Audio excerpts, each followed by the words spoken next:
Subscribe करें और bell दबाएं ताकि कोई खबर रह न जाए।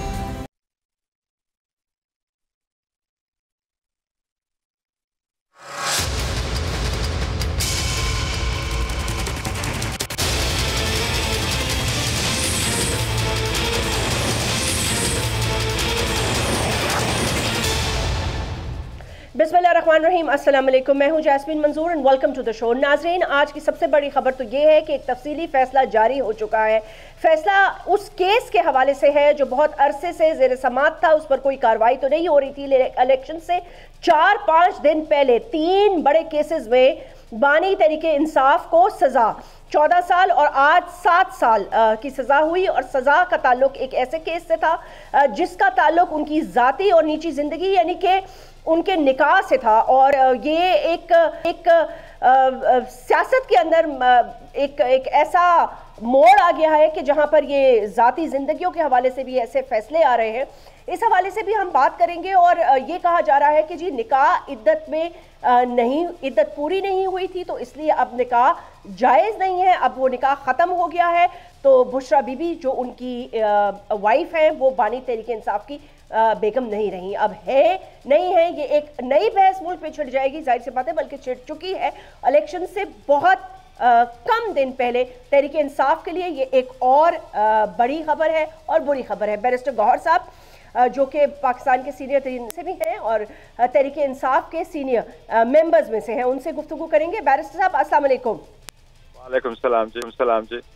बैरिस्टर गौहर साहब, देखिए ये तो जाहिर सी बात है कि मतलब आज का जो फैसला है इस पर सारे ही हैरान हैं। आप तज्जिया निगारों को भी देख लें, सियासी जमातों के हवाले से भी बातचीत हो रही है, सब एक थोड़ा सा सबको शॉक फील हो रहा है कि तोशा खाना की सज़ा है, फिर उसके बाद दूसरी साइफर की सज़ा है। ये 2-3 चीज़ें तो सामने आ गई, लेकिन आज के इस फैसले को आप कैसे देखते हैं? ये भी कहा जा रहा है कि फैसला उजलत में भी किया गया, और उसके बाद कल हमने देखा कि अंदर जो मानिका साहब हैं उनकी बड़ी बहस और मुबाहसा होता रहा, और उन्होंने बड़े अजीब से बयानात दिए जो उनके पहले बयानात से बिल्कुल मुख्तलिफ है। हाँ, देखिए ये एक शेमलेस किस्म का नॉनसेंस और नॉन सीरियस और बड़ा ही बेहुदा किस्म का केस शुरू हुआ था, और मैं नहीं समझता किसी भी प्रोसिक्यूशन को इस हद तक जाना चाहिए जिस हद तक इस केस में गए थे कि एक बंदे को आपने अरेस्ट करवाया और फिर 2 महीने उसको जेल में रखा। 14 नवंबर को आपने फिर उसको जेल से आज़ाद करवाया, और 23 तारीख को आकर के 30 नवंबर को 1 हफ्ते बाद वो आकर केस फाइल करता है और अपने बच्चों की वालदा पे वो इल्ज़ाम ऐसे लगा रहा है जो कभी उसने 6 साल पहले कभी नहीं जिक्र किया था। उल्टा आपने ही इंटरव्यू में उसको न सिर्फ ये कि फाकदामन कहा था और ये सही कहा था, और इस बात को रद्द कर दिया था कि कोई भी निकाह इद्दत के पीरियड में हुआ है, क्योंकि निकाह जो तलाक है, तलाक तो अप्रैल 2017 में हुई थी, और निकाह जो है वो 1 जनवरी 2018 में हुई थी। सेकंड वाला तो एक फंक्शन था जो खान साहब ने एक्सप्लेन किया था, उससे पहले एक्सप्लेन किया था कि अपने बच्चों को एतमाद में लेने के बाद मैंने उनको डिस्क्लोज करना था, और इसी के लिए ये वाला एक फंक्शन हो गया था जो दुआ थी और सेरेमनी थी, जिस तरह रुस्खती और एक निकाह होता है। तो इतनी पर्सनल लाइफ में जाने से तो इनकी बड़ी नीचे है। लेकिन जहाँ तक ट्रायल का ताल्लुक है तो देखो, हमें डॉक्यूमेंट्स लाने नहीं दिया गया, हमें क्रॉस करने नहीं दिया गया, हमें अपना एविडेंस लाने के लिए नहीं दिया गया, बल्कि इवन ये एक केस है जिसमें मौलवी भी एडमिट कर गया कि मुझे तो ओन चौधरी उठा करके ले आया, मुझे तो तब तक उसने कोई कहा नहीं था। और मौलवी की अपनी स्टेटमेंट पहली यही है कि इद्दत के बारे में औरत जो कह दे कि मेरी इद्दत पूरी हो चुकी है तो बात खत्म है, ये फाइनल है।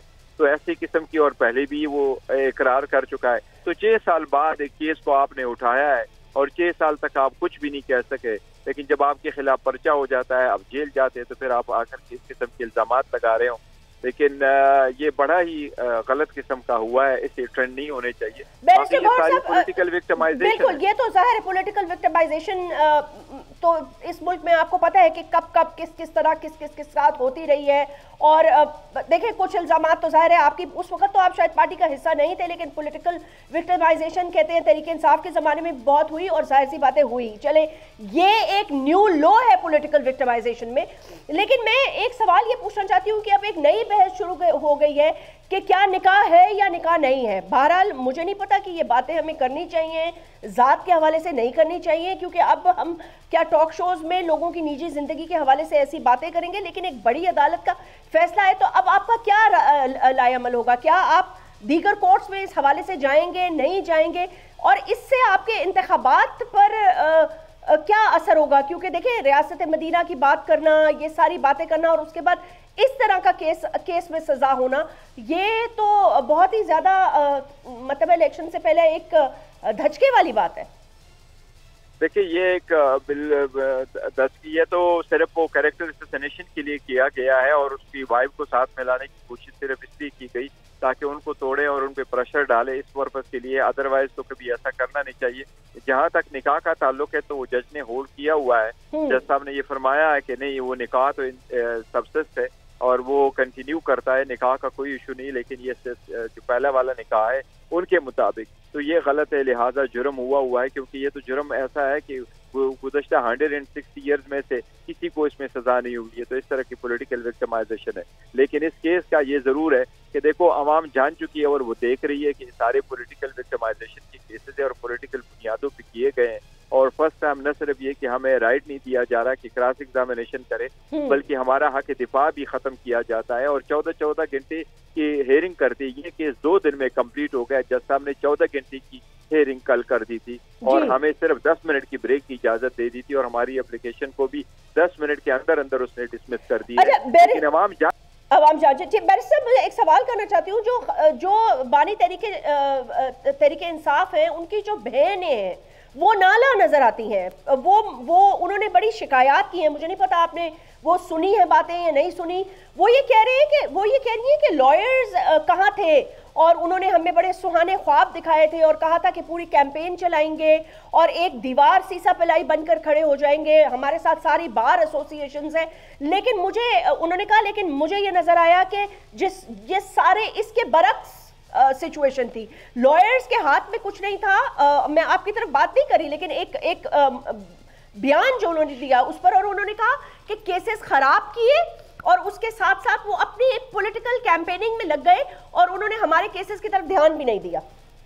नहीं, ऐसी बात बिल्कुल नहीं है। जहां तक उसका है तो देखो ना, जनरल पब्लिक तो इंशाल्लाह हमें सपोर्ट करेगी, थ्रू आउट करेगी और उनको पता है कि किस किस्म के केसेस बन रहे हैं। लेकिन वकीलों का नहीं, वकीलों ने बहुत अच्छी तरीके से स्प्लिट किया और करते रहे। बल आप एक पूरे सिस्टम के खिलाफ लड़ रहे हैं। अब देखो, हम कोई गुरेला फोर्स तो नहीं बन सकते कि खुद अपना दिफा करे और जजेस के खिलाफ उठ खड़े हो जाए। एक जमहूरी तरीका है और ये नहीं कानूनी तरीका हम अडॉप्ट करते हैं। अगर एक जज से शिकवा शिकायत है, वो हमें राइट भी नहीं दे रहा, हमें कन्विक्ट भी कर रहा है, तो हम नेक्स्ट फोरम में जाएंगे। अब इसके खिलाफ सेशन जज साहब की भी जाना है और हाई कोर्ट में भी जाना है। इस केसेस में तो ऐसा ही चलता है कि हम अपील फाइल करेंगे और बड़े तरीके से। लेकिन देखिए, अगर जज हमें कहता है कि मैं आपका एप्लीकेशन रिजेक्ट करता हूँ, तो हम बॉयकॉट तो नहीं कर सकते। नहीं, हम जज को कह सकते हैं कि आपका ऑर्डर गलत है। और जब तक हम आप बिल्कुल ठीक कह रहे हैं, मैं तो आपकी बात से एग्री करती हूँ। लेकिन उनकी जो बहन है, उन्होंने ये तस्करा किया और इस पे उन्होंने बड़ी अपनी नाराजगी का भी इजहार किया।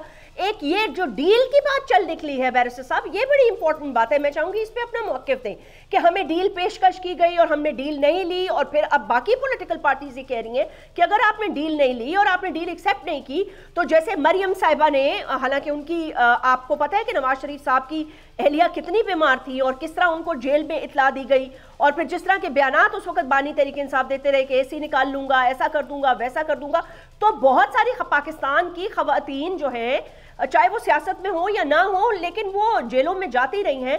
फिर उनका बनी गाला चले जाना एक सवालिया निशान बन जाता है। ठीक है, मैं मानती हूँ कि उसे सब जेल कहा गया, लेकिन फिर ये तो इस तरह महसूस हो रहा है कि जो डील की बात हो रही है, तो डील हुई है और वो आपकी तरफ से हुई है, रिजेक्ट नहीं हुई। नहीं, जहाँ तक देखिए डील की बात है, तो डील की ऑफर जो आई थी, वो खान साहब ने जिक्र किया था कि वो अटक में जब थे, तो उसी वक्त उन्होंने कुछ जिक्र किया था कि कुछ खामोश रहे और अपने वर्शन से और अपने जो नैरेटिव है उसे जरा बेक ऑफ कर जाए, जिसको खान साहब ने एक्सेप्ट नहीं किया है।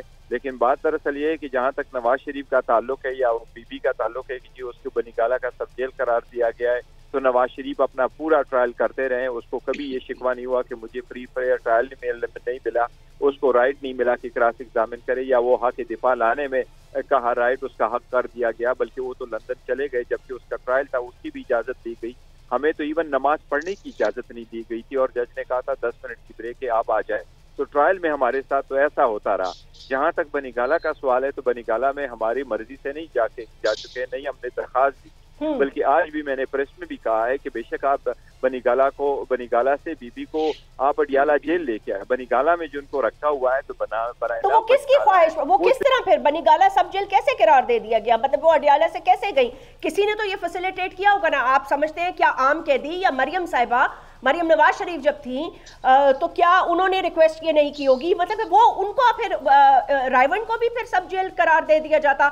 मोहतरमा शहीद बेनज़ीर भुट्टो साहिबा ने बहुत जेलें काटी, लेकिन उसके बाद और भी पीपल्स पार्टी की भी खवातीन थी। और फिर एक ये भी सवाल आ रहा है ना कि देखिए बाकी जो 9 मई के हवाले से या दीगर केसेस में आपकी खवातीन जो हैं जिन पर इल्जामात हैं, कुछ उठी हैं, कुछ पिटे हैं, कुछ अंदर गई हैं, कुछ भाग रही हैं, कुछ सर छुपा रही हैं, यास्मीन राशिद साहिबा, तो उनके साथ ये आम वर्कर के साथ जो सलूक हो रहा है वो बेगम साहिबा के साथ नहीं हो रहा। तो यहाँ से तो फिर इंसाफ के तकाजे पूरे नहीं होते ना अवाम के लिए। बात तो ये है कि मेरा ख्याल है जब इनकी ने देखा कि सोशल मीडिया पे थोड़ी सी एडवर्स पब्लिसिटी आई है तो इसलिए उन्होंने इसका सहारा लेते हुए इसको सब जेल करार दिया है। अदरवाइज मैंने आज भी प्रेस में कहा है कि हम कोर्ट में भी जाएंगे, इवन की बीबी का वापस अडियाला लेके जाएं, क्योंकि अडियाला में फिर भी सहूलत इससे बेहतर है क्योंकि घर के सारे कमरे बंद है, सब जगहों को सील किया हुआ है, सिर्फ एक कमरा और उसकी खिड़कियों भी को ब्लैक कर दिया गया है। बेबी जो है ना वो एक ही कमरे को कन्फाइन किया गया, तो वो ऐसा नहीं है कि जिसमें पूरा घर वो इस्तेमाल कर रही है और घर से बाहर नहीं निकल सकती जिस तरह रूटीन में होता है। अगर आपके लिए सब जेल करार दिया जाता है तो वो उधर भी बनीगाला में भी ठीक है। तो आप ये वो एक कमरे में बंद है, लेकिन आप ये कह रहे हैं कि आप ये रिक्वेस्ट करेंगे कि बीबी को वापस अडियाला जेल मुंतकिल किया जाए, वो ज्यादा बेहतर है, ये कह रहे हैं आप? ये मैं बिल्कुल ऐसा ही कह रहा हूँ। तो बैरिस्टर साहब उनको बनीगाला किसने भेजा है फिर? मतलब उनकी ख्वाहिश पे नहीं गई हो? उन्होंने भेजा, इन्होंने सब जेल करार दिया है। तो अगर आप सब जेल करार दे दो तो सब जेल के लिए तो फिर ये है कि जो उसका रेजिडेंस पाउंड है वो सारा सब जेल हो, वो जिस कमरे में चाहे रहे, अपने किचन में जाए और अपने घर में घूम फिर ले, अपने सहन में बाहर आ जाए, लेकिन घर से बाहर ना आ सकता हो। इसको कहते हैं कि अगर आप उसको सब जेल करार देकर के कन्फाइन करा देते हैं। लेकिन इसमें तो ऐसा नहीं किया गया, इसमें तो कम्प्लीटली वो उसको रखा गया इस सिर्फ एक कमरे में, फकत एक कमरे में, और उसको भी सारे बंद किया गया है। उनके रोशनदानों को भी सारे हर तरफ जो है ना उन्होंने वो ब्लैक पट्टियां लगाई है। तो इसी तरह से तो ये तो इससे तो बेहतर जेल है ताकि वो जेल में हो। तो आप ये दरख्वास्त, अच्छा मैं लास्ट आपसे ये सिर्फ पूछना चाहती हूँ बैरिस्टर साहब, आने वाले इंतखाबात में आप तहरीके इंसाफ के पास कोई निशान नहीं है, कंफ्यूजन है, लोग पकड़े जा रहे हैं, मतलब इलेक्शन से तो तहरीके इंसाफ एक तरह से आउट है, लेकिन आप किस तरह देखते हैं कि जो आपके लोग डिफरेंट चीज़ों पर यानी कि निशानों पर लड़ रहे हैं, अगर वो जीतते हैं तो आपको नहीं लगता कि मुश्किल होगा उनके लिए तहरीके इंसाफ में आना या ज्वाइन करना? उनका पलड़ा फिर किसी और तरफ जा सकता है कि जो जमात आगे इंतखाबात जीतकर हुकूमत बनाएगी। देखिए वो आज़ाद कैंडिडेट, जो हमारे कैंडिडेट जितने भी है वो आज़ाद निशानात से इलेक्शन लड़ रहे हैं, लेकिन उनके नॉमिनेशन फॉर्म में हमारे साथ पीटीआई की एफिलिएशन है, उनको सपोर्ट भी हमारा हासिल है और हमने अपने वेबसाइट भी उनकी पब्लिसिटी भी की हुई है। तो ये हमारे कैंडिडेट है और जब ये सख्त वक्त में हमारे साथ थे और सख्त वक्त में होने की वजह से हमने उनको सपोर्ट किया था और हमें शक नहीं उनकी लॉयल्टी पे। तो हमें उम्मीद है इंशाल्लाह जब ये इलेक्शन जीत करके आएंगे तो ये हमारे साथ रहेंगे।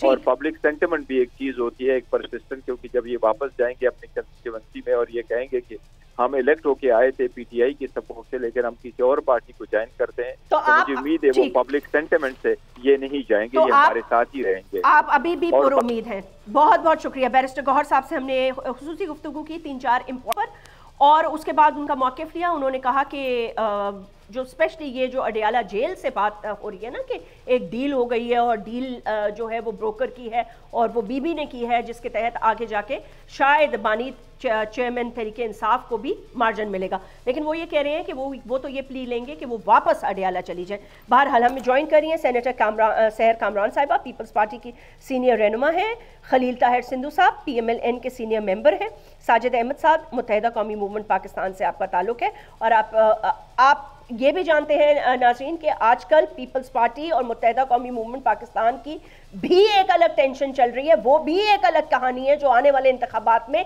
शहर कराची में क्या सिक्योरिटी के मामला खराब हो सकते हैं अगर इसी तरह की तर्ज पर सियासत चलती रही और इनके आपस के लड़ाई झगड़े चलते रहे। वो पैकेज हमने एक बनाया है जो इन्होंने एक दूसरे पर इल्जामात लगाए हैं, वो मैं आपको दिखा दूंगी, लेकिन पहले मैं सेनेटर सहर कामरान साहिबा पीपल्स पार्टी की उनकी तरफ जाऊंगी। पीपल्स पार्टी भरपूर कैंपेन चला रही है। आसफा भुट्टो जरदारी साहिबा कैंपेन में उतरी हैं, माँ से बहुत उनकी अपनी वालदा से एक शक्ल भी मिल रही है और उनका एक जो एक आई थिंक एक जो पॉस्चरिंग है उनकी वो बहुत ज्यादा बीबी की याद दिला रही है। और आई थिंक पीपल्स पार्टी बड़ी भरपूर कैंपेन चला रही है और इस वक्त भी उनके जलसे जारी हैं। लेकिन सेनेटर सहर कामरान, मैंने आपको भी देखा डोर टू डोर आप कैंपेनिंग कर रही हैं, which is a very good thing कि पीपल्स पार्टी PMLN अब तो मियां साहब भी भरपूर जलसे करें। मैं चाहूंगी आज वाले वाकये पे पहले जरा आप कॉमेंट कर दें, क्या पाकिस्तान की सियासत इस कदर ज्यादा 90 की दिहाई में वापस चली गई है या उससे भी ज्यादा खराब हो गई है, या उससे भी ज्यादा हम समझे कि आपस की जो सियासत थी वो इतनी तंग बंद गली की दुश्मनी में घुस गई है कि आज हम निकाह पर सजा दे रहे हैं और निकाह को कह रहे हैं कि ये गलत निकाह था, और कोर्ट के अंदर जो बातें हुई हैं वो मैं अपने शो में दोहराना नहीं चाहती। देखिए जैस्मीन, पहले तो मैं कहूँगी कि ये कैसा टॉपिक है जिसमें मैं बात करना भी मुनासिब नहीं समझती। देखिए, चादर और चार दीवारी का तकद्दुस और हमारी जो अखलाकियात हैं उनके लिए कोई एक कोड हमें जो है वो हमें लाजमी तय करना होगा। देखिए, पीपल्स पार्टी ने बहुत मुश्किल हालात में सियासी जद्दोजहद की है और शहीद मोहतरमा बेनज़ीर भुट्टो साहिबा ने जिस तरह के हालात से हम गुजरे हैं, तो हमने कोशिश ये की कि और बहुत स्ट्रिक्टली इसके ऊपर हम अमल करते हैं कि जो सियासी माहौल है उसके अंदर आपका इख्तलाफ तो हो, दुश्मनी ना हो, एक अखलाकी दायरे से हम कभी नीचे ना गिरे। देखिए, मैं समझती हूँ कि जो गलतियाँ तहरीक इंसाफ ने की, उन्होंने एक डेमोक्रेटिक स्पेस भी कम की और सबसे बड़ा नुकसान ये किया कि जो सोशल फैब्रिक ऑफ सोसाइटी है उसको तबाह कर दिया। हम उन लोगों में से नहीं है जो आज किसी की सज़ा के ऊपर तबसरा करना चाहें या उस पर खुशी मनाना चाहें। मैं समझती हूँ कि ये वो मामलात, स्पेशली जो घर के मामलात हैं, हमारी पार्टी के अंदर से इजाजत भी नहीं है कि हम इनके ऊपर गुफ्तगू करें। आपकी पार्टी की तरफ से इजाजत नहीं है, लेकिन सेनेटर साहिबा ये एक केस है, सुना गया है, इस पे फैसला है, तफसीली फैसला जारी हो गया है और उस केस में फॉर्मर प्राइम मिनिस्टर उनकी एहलिया को सजा हो गई है। तो ये ऐसा तो नहीं है कि ये घर की बात है और हम घर में डिस्कस करें, ये ड्राइंग रूम पॉलिटिक्स तो अब नहीं रही है। लेकिन ये बात खुशाइन बात नहीं है, बुरी बात है, आनी ही नहीं चाहिए। अभी जब आप बात कर रही थी तो मुझे याद आ रहा था कि मोहतरमा बेनज़ीर भुट्टो साहिबा ने कितनी तकलीफ़ें उठाई, और जब ये बात कर रहे हैं तो मैं तो समझती हूँ कि बहुत रिलैक्सेशन और बहुत सहूलतें मिली हैं बानी तहरीक इंसाफ को। जिस तरीके से उनके लिए जेल में जिम भी है, खाना भी मर्जी का पकता है, और जो है बुशरा बीबी को भी जो है वो नजरबंदी की सजा है, तकरीबन सब जेल करार दिया गया है। लेकिन हमें इन सब बातों पे कोई खुशी नहीं है। मैं सिर्फ यही जैस्मीन, मैं सिर्फ यही याद कराना चाहती हूँ कि साबिक सदर मुमलिकत आसिफ अली जरदारी को ईद की नमाज नहीं पढ़ने दी थी। बेशक ये बहुत बुरी सियासी रवायात है, ये आप ठीक कह रही हैं, बहुत बुरी सियासी रवायात है, और हम नहीं चाहते कि ये किसी के साथ भी लेकिन हो रहा है पाकिस्तान के सिस्टम में बहुत कुछ। अगर आप लोग नहीं चाहते तो आवाज उठाएं, लेकिन बहरहाल एक बुरी सियासत की तरफ हम जा रहे हैं। ताहिर खलील सिंधु साहब, आपसे मैं अब मौक़िफ़ लेना चाहूंगी। जाहिर है मुझे पता है मियां मोहम्मद नवाज शरीफ साहब और prime minister, former prime minister और उनकी बेटी, क्या हुआ, किस तरह उनको किया गया, किस तरह उनकी जो अहलिया थी उनकी वफात की खबर, और ये सब कुछ हमारे सामने है। लेकिन बहरहाल आज की जो ये कार्रवाई है इसको PMLN किस तरह देखती है? आपको लगता है कि अब सियासी तौर पर आपको ज्यादा स्पेस मिलेगी और लोग मजीद बदजन होंगे तहरीक इंसाफ से? हेलो जी जी।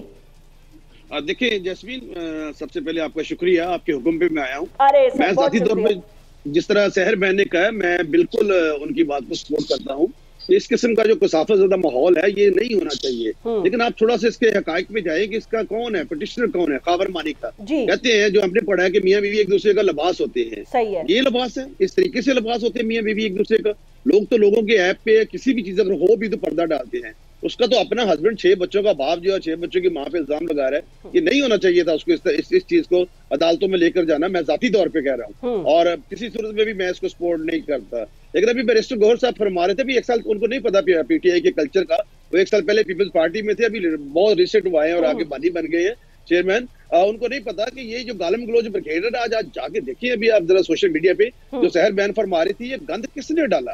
ये आप घरों में बच्चों को माँ बाप से लड़वा दिया गया, कहा आपके बच्चों को रिश्ते नहीं मिलेंगे, आपको फिर उस बंदे को जिसको आप याद दे रहे हैं कि एक्सटेंशन आपको देंगे, उसको आप यजीद कह रहे हैं, उसको आप मीर जाफर कह रहे हैं, मीर सादिक कह रहे हैं, और सदर पाकिस्तान के साथ शाम को आप उससे मुलाकात कर रहे हैं। फिर बैरिस्टर साहब ने फरमाया, मैं भी वकील हूँ, बैरिस्टर साहब ने फरमाया जी हमें मौका नहीं मिला ट्रायल का। भाई ट्रायल का मौका तो मियां नवाज शरीफ को नहीं मिला। 184(3) के तहत जब उस वक्त अपील का हक भी नहीं था कॉन्स्टिट्यूशन में, उसके तहत उनका ट्रायल किया गया और फिर मॉनिटरिंग जज लगाया गया। लेकिन मैं फिर भी समझता हूँ कि सियासत को इतना गंदा और प्रागंदा नहीं करना चाहिए। ये सियासतदानों का अपना हमारा हम सबका भी कसूर है, बिल्कुल मुफल्ली कहूंगा। अगर हम सब एक दूसरे को मिलकर एक दूसरे की इज्जत और नमूस का ख्याल नहीं रखेंगे, वो कौन सा दिन था जब मैं, हालांकि हमारा इख्तलाफ है शहर काउंसिल साहब की पार्टी से, पीपल्स पार्टी से, सियासी इख्तलाफ जाती नहीं, लेकिन वो क्या तरीका था कि अपना फरियाल तालपुर को उठा के रात, ईद की रात आप मर्दों वाली बैरक में रखे, मरियम नवाज शरीफ अपने बाप से मिलने जाए जेल में, वहां से उसको इमरान खान के कहने पे हाथ कड़ी लगा दे, राना सनाला रास्ते में आ रहा और उसमें आप 15 किलो हीरोइन डाल दे और फिर आप कस्में उठाए कि जान अल्लाह को देनी है। पता नहीं सबने अल्लाह को जान देनी है, मुझे तो उस बंदे का आज नजर नहीं आ रहा कि कहाँ जान देनी है। दूसरे नंबर पे ये जो कुछ भी अभी कह रहे थे सेल्फ डिफेंस नहीं दिया गया, फलाने दिया गया, ज़ाब्ता फौजदारी एक दफा सहर साहब भी जानती है लॉयर है, ज़ाब्ता फौजदारी के तहत उनको हक दफा दिया गया है। 8 पेशियों पे वो नहीं आए, जब नहीं आए तो ये this is the duty, primary duty of the जज कि वो उनकी जगह पे सरकारी वकील मुकर्रर करे। वो सरकारी वकील मुकर्रर हुए हैं, वो सारा ज़ाब्ता पूरा करके उसके बाद उनको सजा दी है। तभी तो मैं कह रही हूँ कि उनकी बहन ये गिला कर रही थी। सर एक छोटा सा वक्फा ले लेती हूँ, और के सारे लॉयर जो हैं उन्होंने हमें सुहाने ख्वाब दिखाए, पॉलिटिकल कैंपेनिंग में लग गए, और हमारा क्या होगा। एक छोटी सी ब्रेक ले लेती हूँ, ब्रेक के बाद इस पे ही गुफ्तगू करेंगे। हमें से हाफिज हुसैन अहमद साहब सीनियर रहनुमा JUIF के, वो भी ज्वाइन किया हुआ है, और साजिद भाई MQM पाकिस्तान से, वो भी इंतजार कर रहे हैं।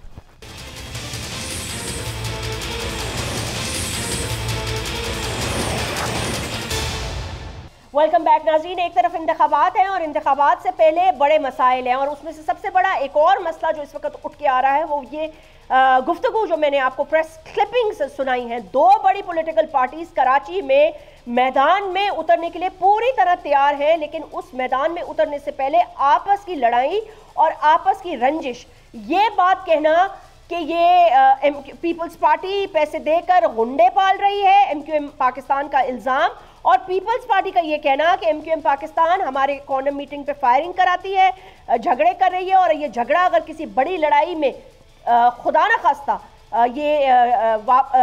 किसी बड़ी लड़ाई में चला जाता है आने वाले दिनों में इलेक्शंस में, तो शहर कराची में क्या होगा। साजिद अहमद साहब सीनियर रहनुमा मुत्तहिदा कौमी मूवमेंट पाकिस्तान के। साजिद भाई, मुझे समझ में नहीं आ रहा, पीपल्स पार्टी और MQM पाकिस्तान की एक रिवायती दोस्ती भी है और दुश्मनी भी है, साथ चलते भी हैं और नहीं भी चलते। अब शहर कराची एक ऐसा शहर है जो बहुत सदियों बाद पुरअमन हुआ है, और कोई नहीं चाहता कि यहाँ कत्लो गारत हो, लेकिन इलेक्शन से पहले ये हालात किस तरफ इशारा कर रहे हैं? आपका और पीपल्स पार्टी का झगड़ा और एक दूसरे पर ये इल्जामात, ये क्या कह रहे हैं? बिस्मिल्लाह, अस्सलाम वालेकुम। वालेकुम अस्सलाम। अच्छा देखिए, एक तो आज से MQM ने तो इंतखाबी मुहिम आज नहीं बल्कि 2-3 महीने पहले से स्टार्ट कराची में कर दी थी। कराची के मुख्तलिफ टाउन्स के अंदर MQM पाकिस्तान जलसे कर रही थी और सब अच्छा था, ओके था। लेकिन जैसे जैसे इलेक्शन का टाइम पीरियड करीब आता गया तो ज़मीन पर टेंशन बढ़ गई। अच्छा देखिए, इसकी इब्तिदा ऐसे हुई कि गुज़श्ता 2-4 दिन पहले, बल्कि 4-5 दिन पहले, नाज़ाबाद के अंदर MQM के कारकुन जो कि UC इंचार्ज, विदेही इंचार्ज हमारे थे, फरहान भाई, उनको वहाँ शहीद किया। ठीक है ना, उनके सर पे गोली लगी, उनके मासूम 3 छोटे बच्चे हैं। उसके बाद MQM पाकिस्तान ने FIR कटवाई, और उस कैंडिडेट की, जो वहाँ कैंडिडेट है, उनकी भी FIR कटी है। लेकिन पुलिस आज तक उस कैंडिडेट को गिरफ्तार करने में नाकाम रही है। ठीक है ना। अच्छा, हम समझते हैं कि सिंध पुलिस वैसे भी पाकिस्तान पीपल्स पार्टी की बी पार्टी है, और ये बहुत अरसे से रोल प्ले कर रहे हैं, और हम देखते हुए आ रहे हैं, और कि उसका जो रोल है वो क्या है, किस तरह से पैसे देकर एक SHO बनता है, DSP, अपनी ट्रांसफर पोस्टिंग, ये हम गुज़श्ता 15 सालों से कराची में और सिंध में देखते हुए आ रहे हैं, और ये राज बहुत मजबूत हो चुका है कराची के अंदर और सिंध के अंदर ना।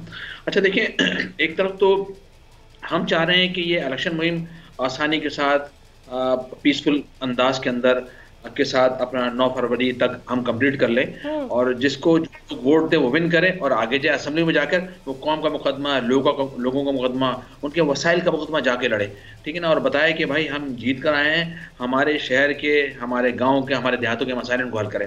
लेकिन गुज़श्ता 15 सालों के दौरान पाकिस्तान पीपल्स पार्टी का किरदार सबके सामने है और सब जानते हैं कि किस तरह सिंध के अंदर लूटमार की गई है। गुज़श्ता 15 साल के दौरान तकरीबन 2.5-3 लाख जॉबें दी गई हैं और कराची के लोगों को, अर्बन सिटीज के लोगों को जॉबें नहीं, अर्बन को जॉबें नहीं दी गई हैं यहाँ पर। इसके अलावा जिस तरह से करप्शन का बाजार गर्म किया गया है। लेकिन साजिद भाई, मैं इस वक्त करप्शन की तो बात ही नहीं कर रही। 5 दिन में इलेक्शंस हैं, आप कत्लो गारत के एक दूसरे पर इल्जामात लगा रहे हैं, गोलियां चल रही हैं, जलाओ घेराव हो रहा है। तो शहर कराची में अगर पुरअमन इंतखाबात नहीं हुए, आप दोनों की पार्टी के कारकुन इश्तियाल में आ गए, तो फिर इलेक्शन कैसे होंगे? देखिए, इसकी इब्तिदा पाकिस्तान पीपल्स पार्टी ने की है और गुज़श्ता कल भी न्यू कराची में वाक़या हुआ, उसमें भी पाकिस्तान पीपल्स पार्टी के लोगों ने जो कुछ किया सबके सामने है और बाकायदा तौर पर पुलिस रेंजर्स भी वहाँ पर आ गई थी।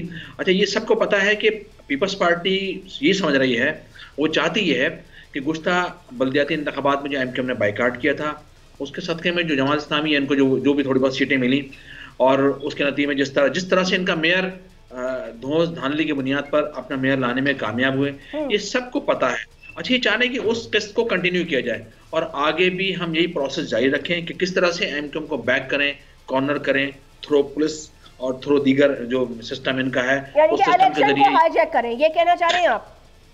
बिल्कुल, इलेक्शन को हाईजैक करना चाहते हैं। अभी इनके पास मसरूर साहब हैं पाकिस्तान पीपल्स पार्टी के, वो कह रहे हैं कि 9 फरवरी के बाद मैं MKM को देख लूंगा। तो भाई क्या देख लेंगे, आप कितने बड़े बदमाश हैं, आप जैसे कितने लोग हम, मैं क्या बोलूं मैं स्क्रीन पर, लेकिन बहरहाल इस किस्म की बातें नहीं करनी चाहिए। इससे लोगों में पहले आप अपने मंशूर की बातें करें, ना कि आप कत्लो गारत की बातें करके माहौल को गरमा रहे हैं। ये किसी के लिए भी अच्छा नहीं होगा। हाफिज हुसैन अहमद साहब सीनियर रहनुमा है जमीयत उलमा इस्लाम, मौलाना फजल रहमान साहब की पार्टी के। हाफिज साहब, अस्सलाम वालेकुम, उम्मीद है आप खैरियत से होंगे। अल्हम्दुलिल्लाह। हाफिज साहब, मैं ये पूछना चाह रही हूँ कि ये इलेक्शंस जिस माहौल में हो रहे हैं, शहर कराची का जिक्र मैंने आपके सामने कर दिया, आपको पता है कि ये एक दूसरे के ऊपर इल्जामात का सिलसिला शुरू हो चुका है। उसके अलावा आप लोगों के अपने खदशात हैं, मच में क्या हुआ ये आपने देखा। तो आने वाले इलेक्शंस को, इन इलेक्शंस में अगले 5 दिन में और इलेक्शन डे के हवाले से क्या कोई खदशात मौजूद हैं, या आपको लगता है कि ऐसा कुछ नहीं होगा, सिक्योरिटी बिल्कुल कंप्लीटली इंटैक्ट है और इन कंट्रोल है? बिस्मिल्लाहिर्रहमानिर्रहीम। यास्मीन साहब, शुक्रिया। देखिए, जहाँ तक इंतखाबात का ताल्लुक है तो यकीनन आपने मुझसे सवाल किया है कि क्या कुछ नहीं होगा।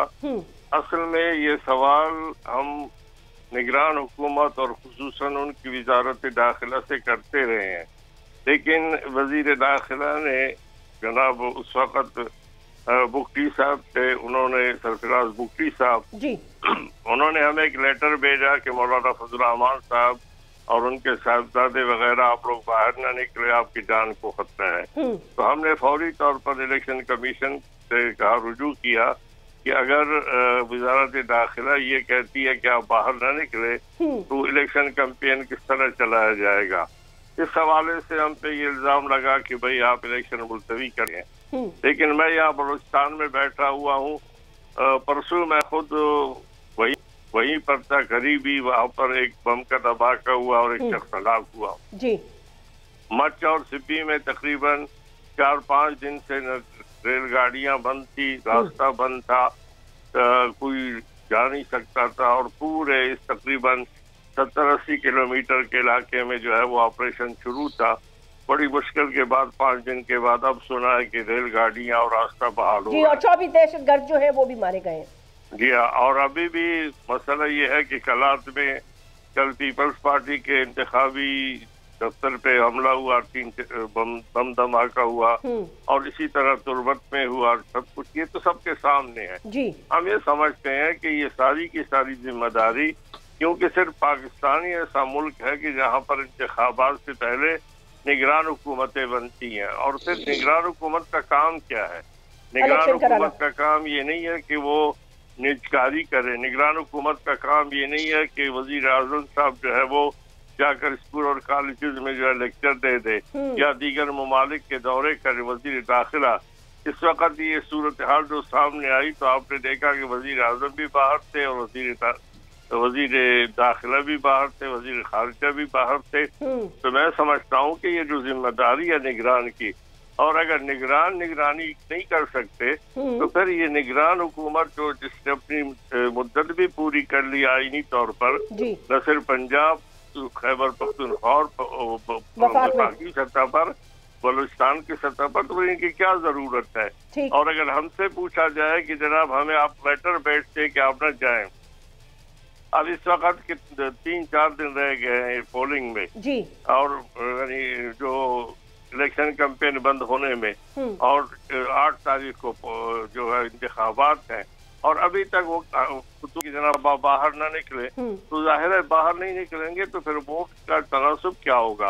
और फिर अगर एक तरफ से ये सूरत हाल है और दूसरी जानिब से अदालतों के हवाले से किसी पार्टी को रोका जाता है, किसी जानिब से जो है किसी को बिल्कुल हरी झंडी दिखाई जाती है, किसी को पहले से वजीर आजम भी बना दिया जाता है, और फिर वजीर आजम के ये पहला इलेक्शन है, मैं तकरीबन 20-25 साल पार्लियामेंट में रहा, ये पहला इलेक्शन हम देख रहे हैं पाकिस्तान वाले के इलेक्शन के शुरू होने से पहले ही वजीर आजम का ऐलान होता है। पहले हम इंशाल्लाह और माशाल्लाह लिखते थे मैंने बनने के लिए अपने पोस्टरों में, अब तो माशाल्लाह भी नहीं है और इंशाल्लाह भी नहीं है, और पहले ही बन रहे हैं। जब अगर ये सब कुछ पहले हो रहा है तो फिर इलेक्शन तो आपका इशारा मियां मोहम्मद नवाज शरीफ साहब की तरफ है ना। आज बीबीसी ने एक बड़ी इंटरेस्टिंग खबर लगाई है, उन्होंने कहा the king is back, it could be the 4th time prime minister of Pakistan Mian Mohammad Nawaz शरीफ।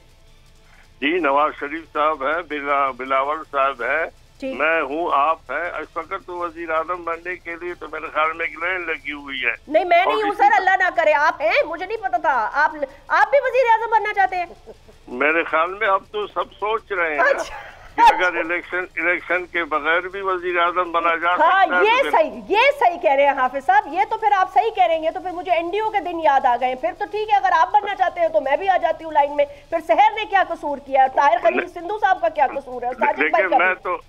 मैं तो जासमीन इलेक्शन में खड़ा नहीं हूँ, लेकिन अगर इलेक्शन से पहले लोग ऐलान करते तो फिर जाहिर है कि मैं भी इंसान हूँ, मेरे दिल में भी ख्वाहिश होगी कि बगैर इलेक्शन लड़े हुए भी वजीर आजम बना जा सकता है। बिल्कुल ठीक, जैसे हमारे अनवार उल्लाह खाकड़ साहब बने हैं, जैसे हमारे शौकत अजीज। अच्छा, वो तो सर शौकत अजीज वाला जमाना चला गया ना, वो जमाना चला गया। शौकत नहीं चला गया जी, उसका नया एडिशन आ गया, नया एडिशन अपडेटेड। अच्छा, उसका सॉफ्टवेयर अपडेट हो गया और वो अपडेटेड सॉफ्टवेयर के साथ अब मार्केट में मौजूद है, यानी कि पाकिस्तान की सियासी मार्केट में। ताहिर खलील सिंधु साहब, आप इसका जवाब दीजिएगा। लेकिन सहर साहिबा बहुत मुस्कुराई भी है इस बात पे, लेकिन सेनेटर साहिबा कराची के हवाले से ये जो इल्जामात लग रहे हैं पीपल्स पार्टी पे कि गुंडे पाल ली हैं आप लोगों ने, मार कुटाई कर रहे हैं, इनके बंदे मार रहे हैं, पुलिस आपके साथ शामिल है, ये बड़ी संजीदा एक इशू है सिक्योरिटी के वजह। देखिए, एक तो दहशतगर्दी का एलिमेंट है, वो मौजूद है। मौलाना साहब की पार्टी को कैंपेनिंग की इजाजत नहीं है, वो डर के बाहर निकल रहे हैं। एएनपी को भी थ्रेट है, लेकिन फिर पीपल्स पार्टी को जाहिर है थ्रेट रहा ही रहा है, बीइंग अ सेक्युलर पार्टी। लेकिन ये क्या इल्जाम है, अगर कराची में इस तरह के हालात होते हैं तो कौन वोट डालने निकलेगा डर के मारे? लेकिन जैस्मीन, इंतहाई दुख और इंतहाई अफसोस, मैं ये कहूँगी कि ये जो है ना पुरानी सियासतें अब ना इसको दोहराएं। देखिए जैस्मीन, हमारे घर से जनाजे उठे हैं, ठीक है ना, हम इस दुख और तकलीफ को समझते हैं, तो प्लीज़ मैं ये कहूँगी कि ये अब वो वाला वक्त दोबारा ना लाएं कि कराची में लोगों को भत्ते देने के बगैर गुजर ना सके, जहाँ पे फायरिंगें हों, एक दूसरे को मारें और इल्जामात लगाएं। अमन का रास्ता यकीनन इलेक्शन के बाद निकलेगा और उस इलेक्शन से ही निकलेगा, लेकिन हमें कुछ तहम्मुल का जो है ना मुजाहरा करना चाहिए। देखिए, आपने खुद एक जिक्र किया जैस्मीन, हम एक एक दरवाज़ा खटखटा के वोट मांग रहे हैं, ठीक है। हम समझते हैं कि जी हमारा जो वोट हमें जो चाहिए वो अवाम से चाहिए, हमें वोट कोई तश्तरी में रख के नहीं देगा। ये जो अभी बात कर रहे थे वज़ीर आज़म, तश्तरी में रख के वज़ीर आज़म नहीं बनते, वो जो है ना, मैं समझती हूँ कि निगरान हुकूमत का ये काम है। मैं खुद निगरान वज़ीर दाखिला से ये मुतालबा करूँगी कि देखें, आपकी जिम्मेदारी है, निगरान वज़ीर दाखिला सिंध, आपकी जिम्मेदारी है, आपके देखें कि ये जो हालात हैं ये दोबारा देखें। पहले MQM ने बल्दियाती इंतखाबात का जो है बाइकआउट किया, अब फिर उसके बाद जो है वो पीपल्स पार्टी के खिलाफ जो है वो मुख्तलिफ किस्म के जो है हमने देखे कि जी अलाइंसेस बने। कोई मसला नहीं है, इंतखाबी मैदान में आए, इंतखाबात में करें। उधर से कोई जख्मी होता है, इधर से कोई जख्मी होता है। देखिए बात ये है कि मेरा पाकिस्तान का एक इम्पोर्टेंट पॉइंट आप देखें मैम, एक सेकंड में, मेरा जो पॉइंट है ना वो ये है कि देखिए पीपल्स पार्टी और एमक्यूएम अगर इस रास्ते पे खुदा न खास्ता जाने की कोशिश कर रही है या कोई और एक कुव्वत है जो इसको आपको लड़वाने की कोशिश करे, तो आप लोगों को अपने अंदर देखना पड़ेगा ना। अभी साजिद भाई कह रहे थे कि आपकी पार्टी में पता नहीं कौन है जो धमकियां दे रहा है कि जीतने के बाद हम देख लेंगे, लेकिन प्लीज डोंट फॉरगेट कि इसमें उन माँ बाप का क्या कसूर है जिनका आपस के एक पोस्टर फाड़ने पर 12 साल का बच्चा शहीद हो गया है। उसका क्या कसूर है, मुझे बताएं ना, वो क्यों वोट डालने? देखिए मेरे माँ बाप ने 26 साल बेटे का, जवान बेटे का जनाजा देखा है, ठीक है ना। हमने अपने साथियों का, नजीब का, हारून का, जुनैद, हम तो इस कर्ब को दोबारा देखना ही नहीं चाहते। और मैं कहूंगी एमक्यूएम को भी प्लीज, इन्होंने एक दूसरे पे भी बहुत इल्जाम तराशी की है। एक अब जो है वो एमक्यूएम पाकिस्तान, प्लीज पाकिस्तान के लिए मैं कहूंगी कि नफरतों को ख़त्म करें, इलेक्शन में जाएं, हम मुकाबला करें हेल्दी एनवायरनमेंट में। पाकिस्तान और स्पेशली हमारा सूबा, ये जो एक तकसीम है ना कि जी आप दही इलाकों की और जो है आप जो है वो शहरी इलाकों को अलग करें। मैं पंजाब में इस वक्त, मैं तो लाहौर में हूँ, मैंने ये तकसीम यहाँ पे नहीं देखी है। क्यों एक सोचे समझे मंसूबे के तहत कराची के अंदर ही तकसीम पैदा की जाती है और फिर उसको एक्सप्लॉइट किया जाता है। देखिए मेरा ताल्लुक कराची से है, मैं कराची में पैदा हुई हूँ, कराची में पली बड़ी हूँ, मेरा ताल्लुक पीपल्स पार्टी से है। हमने जो है ना, देखें बात ही कि हम अब दोबारा उस नहज पे नहीं जाना चाहिए। इलेक्शंस को पुरसकून होना चाहिए, पुरअमन होना चाहिए, हमें इंतजार करना चाहिए अपने वोटर्स के ऊपर। अगर हमारा वोट बैंक मौजूद है, बिल्कुल पुरसकून माहौल में होने चाहिए। ये नफरत तकसीम खत्म करें।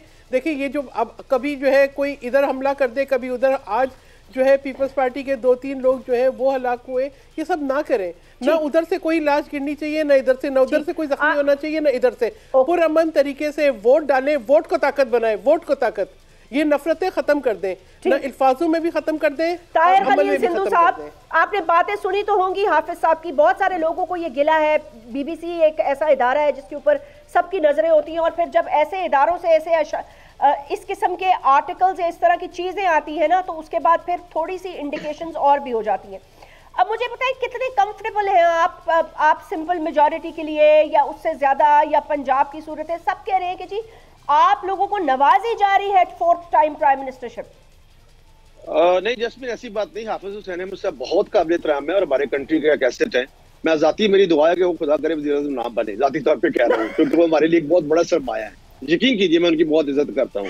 दूसरे नंबर पे ये जो मैं कहता हूँ ना बने, नहीं ये एक ज़हीन तरीन इंसान है और बहुत काम करने वाले हाफिज साहब से हमारी एक क्या कहना चाहिए अकीदत बंदी का रिश्ता है।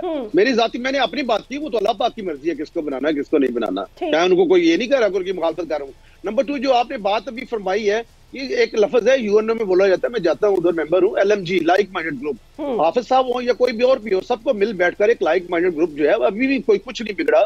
चंद दिन पहले जिस तरह एमक्यूएम के भाई है साजिद भाई और दूसरे, सबको मिलकर बैठ के एक ज़ाब्ता तैयार करना चाहिए। आपने बड़ी खूबसूरत बात की, खूबसूरत मैं नहीं कह सकता, दर्दनाक। एक बच्चा जो 12 साल का बच्चा पोस्टर लगाने पे जो है वो बेचारा चला गया, उसे अपनी जान से हाथ धो बैठा। आखिरी बात मैं जासमीन मुझे कर लेने दे प्लीज। जो भी फरमा रहे थे मिनिस्टर गौर साहब, मेरे सीनियर है, 1-2 साल होंगे, 3 साल होंगे वकालत में भी। हमारे एक सरदार खड़क सिंह जज गुजरा है, उसने कहा कि वकील को भी साथ फांसी दे दी कि आप 302 वाले के वकील ही क्यों बने, साथ उसको भी फांसी दे दो।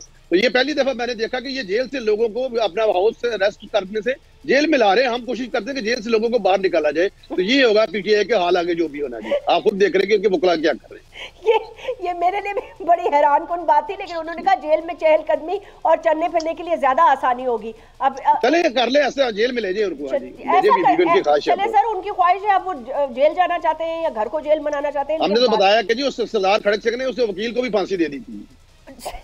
ताहिर खलील सिंधु साहब, ये जो इल्जामात लग रहे हैं, ये इस इलेक्शन के बाद, जीत के बाद कहाँ क्रेडिबिलिटी रह जाएगी फिर? ये तो सब कह रहे हैं कि पहले इलेक्शन हो चुकी है। इलेक्शन ये 2008 की तरह नहीं होगा जो 12 बजे तक फेयर था और उसके बाद फ्री होगा। ये इलेक्शन बिल्कुल शफाफ होगा और मियां नवाज शरीफ खुशहाली का पैम्बर बनेगा और 9 तारीख को वज़ीर-ए-आज़म बनेगा इंशाअल्लाह। चलो भाई, हाफिज साहब आपने तो सुन लिया होगा ये कि उन्होंने पहले ही बता दिया कि कौन वज़ीर-ए-आज़म बनेगा, और इंशाअल्लाह कहा है वैसे उन्होंने कारकर्दगी की बुनियाद पर। कारकर्दगी की बुनियाद पर। बिल्कुल सही है जनाब, मैं बिल्कुल ये तायद करता हूँ। हम तो इकट्ठे रहे हैं अपोजिशन के हवाले से। मैंने कहा कि अगर एक तरफ वोट को इज्जत दो का नारा है और अगर वोट के पढ़ने से पहले अगर मैं कहूँ या जैद कहे या बकर कहे कि वजीर आजम मैं हूँ, तो वो फिर वोट की इज्जत पे भी हर्फ आएगा ना। इसलिए मैंने ये नहीं कहा कि वो वजीर आजम न बने। अगर उनको अवाम मुंतखब करती है जिस तरह पहले किया था, वो बिल्कुल बने। लेकिन मैं समझता हूँ कि अगर हम इस रेस में की जरूरत नहीं है, और ये पहला इंतखाबात है कि जिसमें इंतखाबात के शेड्यूल से पहले ही वजीर आजम के दावे करने जा रहे हैं। नहीं सर, इससे पहले भी बहुत हो चुका है हाफिज साहब, इस मुल्क में इस तरह के दावे पहले भी बहुत हो चुके हैं। मैं बस लास्ट मिनट है, मैं चाहती हूँ कि ये साजिद साहब जो सेनेटर सहर साहिबा ने बातें की हैं, वो तो कह रही है कि अमन की तरफ आए, अमन की बात करें, लड़ाई झगड़ा मत करें और वोट की तरफ जाएं। तो फिर मतलब कौन इस अमन की गारंटी देगा कराची में? देखिए गारंटी मैं इसलिए दे सकता हूँ कि बिल्कुल होना चाहिए, पीसफुल अंदाज में हमें आगे बढ़ना चाहिए। इसका तरीकेकार तय कर लें कि एक सूबाई कमेटी पर सिटी, डिस्ट्रिक्ट और टाउन और यूसी लेवल पर बाकायदा तौर पर कमेटियां बन जाएं और वो कमेटियां आपस में एक दूसरे को जोड़ने का काम करें, ठीक है ना। और आगे कत्ल गारतगिरी से कुछ नहीं रखा। आज से पहले कराची में जो कुछ हुआ हमें अच्छी तरह याद है। उज़ैर बुलच वगैरह सब यहाँ हुआ करते थे और पीपल्स पार्टी ये कहती थी, उनसे जाके मिला करती थी और मिलकर उनके साथ खाना खाना, उनकी दावतों में जाना। और उसके बाद शहर में जो उन लोगों का किरदार था, दुनिया ने देखा कि कराची में किस तरह से उन लोगों ने कत्ल गारतगिरी की, आम लोगों को, मासूम शहरियों को मारा। सर अब वक्त बहुत कम रह गया इलेक्शंस के लिए। अब अगर आप लोग कमेटीज बनाने की बात कर रहे हैं तो आज रात और अमन कराची के लिए और पूरे मुल्क के लिए सबसे बड़ी तरजीह है। अपना ख्याल रखिएगा, आपसे कल मुलाकात होगी। अल्लाह हाफिज।